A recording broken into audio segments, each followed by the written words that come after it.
قصتنا ديال اليوم قصة واحد الشاب اللي في العمر ديالو 21 سنة واللي الاسم ديالو ربيع. كان كيحماق على واحد البنت كانت بنت جيرانهم، لدرجة كان كيبقى جالس في الشارع حدا الباب ديال الدار ديالهم الليل كامل غير باش يشوفها. على الله واعسة تخرج ويشوفها ويبرد داكشي اللي فيه لانه كان كيحماق عليها. ولكن غادي توقع واحد المصيبه الاخوان اللي ما غاديش تطيح على بالكم واللي غادي تخليكم كاملين مصدومين. خليكم معايا باش تعرفوا القصه بالديتاي. وقبل ما نبداو الاخوان، الله يجازيكم بخير، بغيت الجميع اللي كيتفرج في هذا الفيديو يدير لنا واحد اللايك، ولو يصيفط لنا غير القلوبه في التعاليق، راهم كيفيدونا بزاف. وراني كنفرح بزاف ملي كنشوف التفاعل ديالكم وكنشكركم بزاف. وسمحوا لي راه طولت عليكم، ويلا نبداو القصه على بركة الله. دري سميتو ربيع كان كيحماق على واحد البنت، بنت الجيران ديالهم. من الصغر ديالو هو كابر هو وياها، لدرجة كان كيبقى جالس في الشارع لواحد الوقت اللي متأخر بالليل. والاب ديالو غادي يلاحظ هاد الشيء. واحد النهار غادي يمشي يهضر معاه، غادي يقول له ربيع ولدي، شتك ما ديهاش في العائلة ديالك، ما كتجلس معنا ما كنشوفوك، واغلبية الوقت ديالك كدوزها في الشارع. واش كاينه شي حاجة ولدي مخبيها عليا؟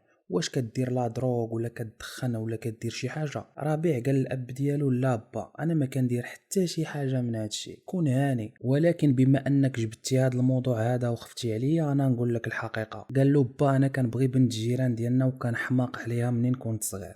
باه تفاجئ وقال له ولدي ياك لاباس، ياك ما داير معاها شي حاجه ومخبيها علينا؟ قال له لا با، راه كتعجبني وباغي نتزوجها على سنة الله ورسوله. الوالد ديالو فرح بزاف وقال له هذا خبر كيفرح ولدي، ان شاء الله الاسبوع الجاي نمشيو نخطبوها لك. وفعلا داكشي اللي كان، مشاو وتقدموا للبنت وعائلتها ما رفضوا ما حتى شي حاجه. والامور كانت سريعه بزاف لان الولاد متفاهمين مع بعضياتهم، والوالدين كانوا ميسورين الحال يعني مدبرين. داروا لهم العقد ديالهم وزوجوهم، بقاو عايشين مع بعضياتهم في واحد الحياه ما شاء الله. عاشوا مع بعضياتهم واحد الحياه اللي كانت زوينه بزاف لمده سنتين. واحد النهار ربيع جالس هو والزوجه ديالو في الصالون وغيبداو يتفكروا الماضي ديالهم. غادي يقول لها عقلتي ملي كنت كنجلس في الشارع بالليل وكنبقى جالس كنتسناك غير باش تطلي من الشرجمه ولا تخرجي ونشوفك؟ راني كنت كنبقى جالس وكندعي ربي سبحانه وتعالى تباني ليا لانني كنبغيك بزاف. مراته فرحات بهذا الكلام اللي قال ليها، قالت له شوف بهذه المناسبه هذه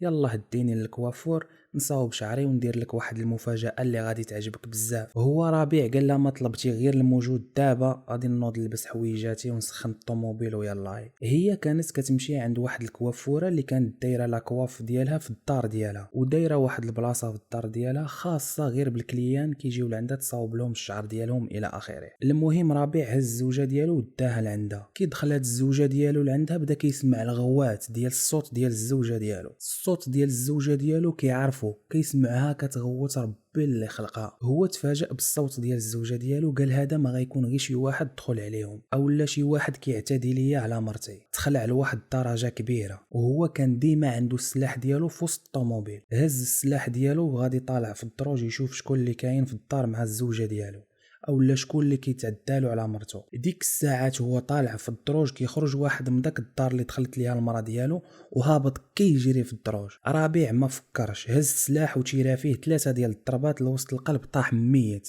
على داك الصوت ديال القرطاس خرجت المراه ديالو وواحد المراه معاها من الدار. مرته شافت هذيك الجثه طايحه تما كاينه ميته، قالت له ياك لاباس اش واقع هنا، شنو درتي؟ قال لها ياك هذا هو اللي كان كيتعدى عليكم، انا صفيته وقتلته. قالت له كيفاش؟ راه ما تعدى علينا ما والو، هذا راه غير واحد السيد كان لداخل راني ما كنعرفوش. قال لها كيفاش ما تعداش عليكم وعلاش كنتي كتغوتي داك الغوات حتى خلعتيني وخليتيني نهز السلاح ديالي ونقتل هذا السيد؟ عاودي لي اش كاين؟ قالت له راه حنا منين دخلنا الكوافوره راها كانت حامله، وهاد الليله هادي كانت غادي تولد، ومنين دخلت ولدات كي ولدات توفات، وداك الشيء علاش كنا حنايا كنغوتو. وهذا راه كان الزوج ديالها. منين شاف الزوجه ديالو توفات خرج كيسبق باش يبلغ العائله ديالها والعائله ديالو، باش يقول لهم راه الزوجه ديالي توفات وما كانش عارف على انه حتى هو غادي يموت على يديك، وغادي يبقى داك الوليد يتيم لا اب لا ام. الله ياخذ فيك الحق. ربيع تصدم، ما عرف شنو يدير، بقى مخربق، بقى كيقول ياك ما انا كنحلم،